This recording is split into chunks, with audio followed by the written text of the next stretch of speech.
The Colorado Convention Center's grand ballroom stretched out before me like an ocean of expectation, its soaring ceiling and crystal chandeliers casting warm light over 800 educators gathered for the annual State Teaching Excellence Awards. The Rocky Mountains loomed beyond the floor-to-ceiling windows, their snow-capped peaks catching the late afternoon sun like beacons of permanence in a world that seemed to change faster each year. My name is Professor Daniel Martinez, and at 56 I sat at table 47, watching colleagues half my age network and celebrate around plates of rubber chicken and glasses of cheap wine, the same colleagues who, just 5 years ago, would have sought my guidance on curriculum development, classroom management, and the art of truly connecting with students who had given up on learning.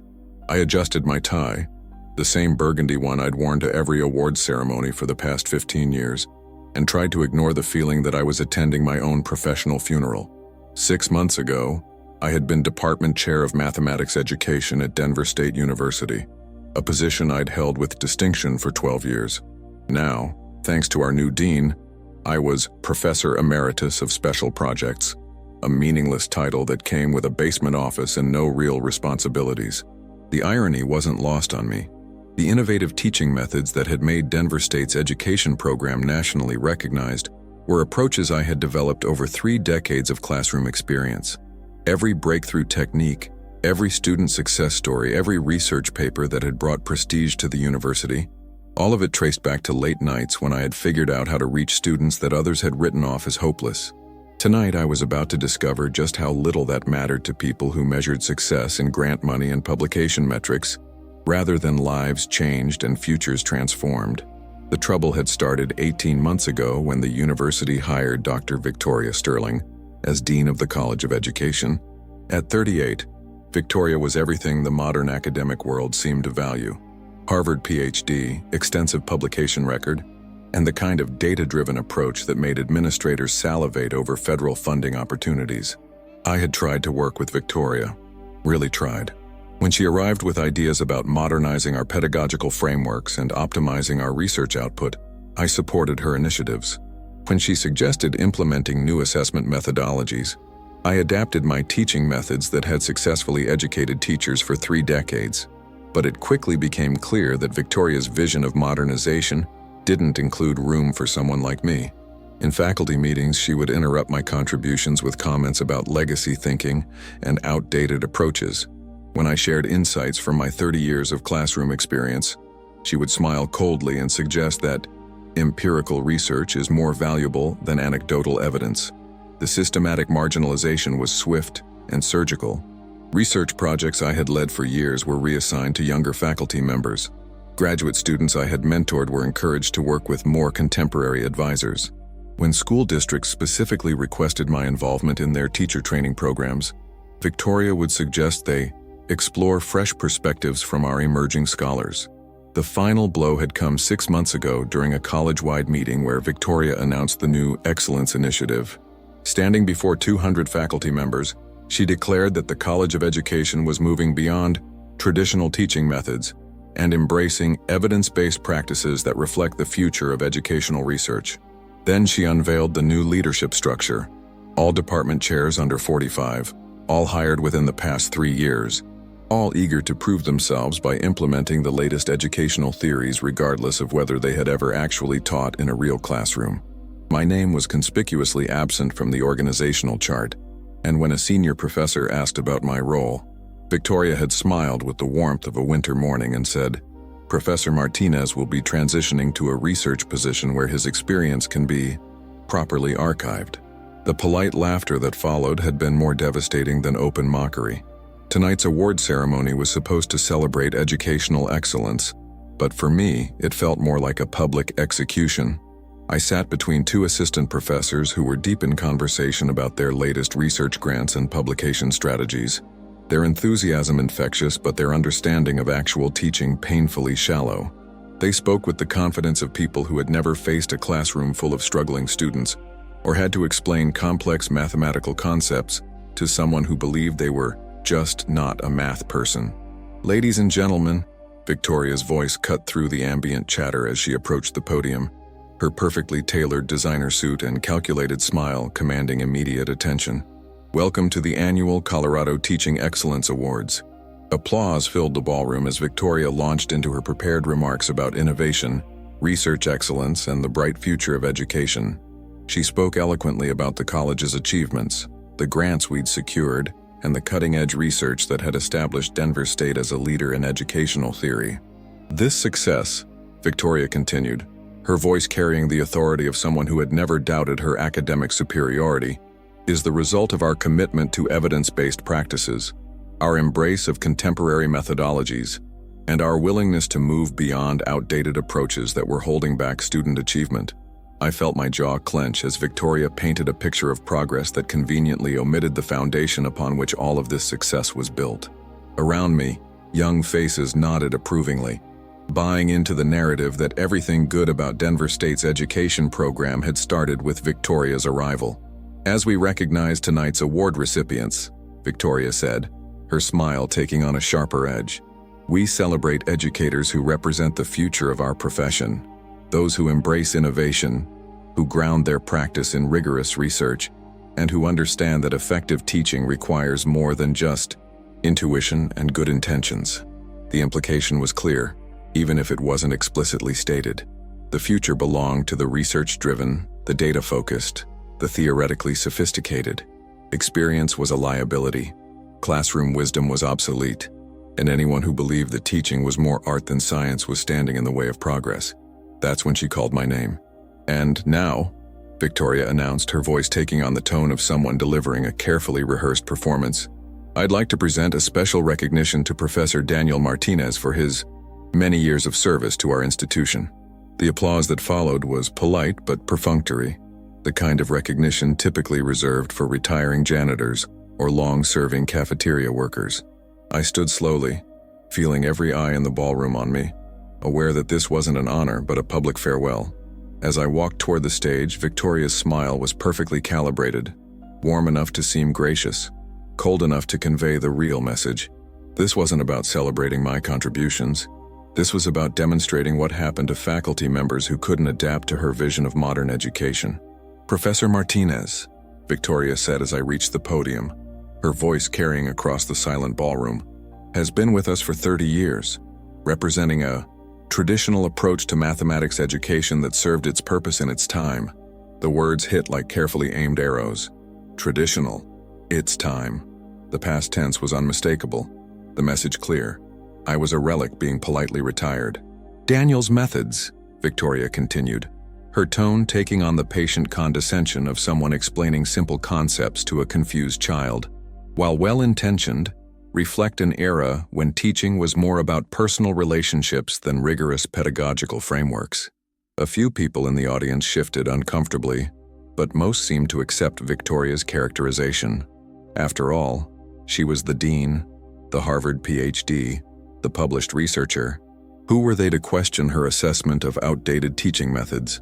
In today's educational landscape, Victoria said, her voice gaining momentum, we need instructors who understand that effective teaching is grounded in empirical research, not just folksy wisdom and classroom anecdotes. The dismissal was surgical, precise, designed to reduce 30 years of innovation and student success to quaint storytelling. Around the ballroom, I could see faces that had once sought my mentorship now looking at me with a mixture of pity and secondhand embarrassment. So, let's give Professor Martinez a warm thank you, Victoria concluded, for his service during a simpler time in education. The applause that followed felt like dirt being thrown on a coffin. I stood at the podium, holding the meaningless plaque Victoria had handed me, feeling the weight of 30 years being reduced to a simpler time in education. The applause was dying down, and I could see Victoria's satisfied expression as she prepared to move on to the next part of her program. Thank you, I said quietly into the microphone, my voice barely carrying across the vast ballroom. Victoria's smile tightened almost imperceptibly. This wasn't part of her script. The plan was simple: present the token recognition, deliver the subtle humiliation, and move forward with the real awards for the real educators. I appreciate this recognition, I continued, my voice growing stronger despite the tremor of emotion I could feel building in my chest. Though I have to say, I'm curious about this characterization of my work as representing a simpler time. The ballroom fell silent, 800 educators suddenly aware that something unscripted was happening. Victoria's expression shifted from satisfaction to concern, her carefully orchestrated ceremony beginning to slip from her control. "You see," I said, looking out at the sea of faces, "I've spent 30 years learning that teaching isn't simple at all. It's the most complex, challenging, and important work any of us will ever do." Victoria stepped closer to the microphone, clearly intending to cut me off. "Professor Martinez, perhaps we should—" "I've taught students who were told they were too stupid for math," I continued, my voice cutting through her interruption. "Students who came to my classroom believing they were failures, convinced that numbers were their enemy. I've watched brilliant minds unlock their potential not through rigorous pedagogical frameworks, but through patience, understanding, and the radical belief that every student can learn." The silence was profound now, but I could see something shifting in the audience. Faces that had been politely disinterested were now paying attention, some with expressions of recognition, others with something that might have been shame. "I've developed teaching methods that have been adopted by school districts across the country," I said, my voice rising with 3 decades of suppressed frustration. "I've mentored hundreds of teachers who went on to transform their own classrooms. I've published research that changed how we think about mathematical learning disabilities." Victoria's face was reddening now, her carefully constructed authority being challenged in front of the entire state education establishment. "But apparently," I concluded, looking directly at her, "all of that represents outdated thinking from a simpler time." That's when I heard the first chair scrape against the floor. The sound of the chair was followed by another, then another, until a wave of movement rippled through the ballroom like stones thrown into still water. I looked out at the audience and felt my breath catch in my throat as I saw faces I recognized. Faces that belonged to teachers I had trained, students I had mentored, educators whose careers had been shaped by the outdated methods Victoria had just dismissed. The first to stand was Maria Santos, now a principal in Denver Public Schools, who had been one of my graduate students 15 years ago. She had struggled with mathematics anxiety so severe that she nearly dropped out of the education program until I spent countless hours helping her understand that her fear was not a reflection of her intelligence, but a barrier that could be overcome. Next was James Wright, a high school teacher who had revolutionized his district's approach to special education mathematics after learning techniques I had developed for students with learning disabilities. Then came Sarah Kim, who now ran teacher training programs for the state of Colorado using methodologies I had pioneered. One by one, they stood, dozens of them, then hundreds. Teachers, principals, superintendents, education researchers, all of them former students, all of them products of the folksy wisdom and classroom anecdotes that Victoria had just ridiculed. The ballroom fell into a silence so profound that I could hear my own heartbeat. Victoria stood frozen beside me, her confident expression replaced by something approaching panic as she realized that she had just insulted not just me, but the professional foundation of half the people in the room. "Professor Martinez," came a voice from the back of the ballroom. It was Dr. Robert Chen, now the superintendent of schools for the entire Denver metro area, one of my first graduate students from 25 years ago. "Would you mind if I said something?" Victoria tried to regain control.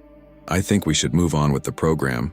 "Actually," Dr. Chen interrupted, walking toward the front of the room with the authority of someone who oversaw the education of 200,000 students. "I think this is exactly the right time to talk about Professor Martinez's impact on education." He reached the front of the ballroom and turned to address the entire audience, his voice carrying the conviction of someone who had lived the truth he was about to speak. 25 years ago, I was a struggling graduate student who was ready to quit the education program because I couldn't understand how to teach mathematics to students with learning disabilities. Professor Martinez didn't just give me research papers to read or theories to memorize. He took me into real classrooms with real students and showed me that teaching is about seeing the person behind the problem. Dr. Chen's voice grew stronger as he continued. "The outdated methods that Dean Sterling just dismissed? They're the foundation of every successful intervention program in my district. The folksy wisdom she ridiculed. It's the reason we have the highest mathematics achievement scores for special needs students in the state." He turned to look directly at Victoria, his expression carrying the weight of professional authority earned through decades of results. "Professor Martinez didn't just teach us about education," he concluded. "He taught us how to see students as human beings rather than data points. And if that's outdated thinking, then maybe we need more of it, not less." The applause that erupted was thunderous, sustained, and transformative. The standing ovation continued for what felt like an eternity. 800 educators on their feet, their applause echoing off the convention center's soaring ceiling like thunder. I stood at the podium, overwhelmed by the sight of so many former students, now leaders in their own right, demonstrating that the seeds I had planted over 3 decades had grown into a forest of educational excellence. Victoria remained frozen beside me, her carefully orchestrated ceremony completely derailed by the spontaneous demonstration of respect and gratitude. The woman who had dismissed my life's work as folksy wisdom was now witnessing the living proof of its impact.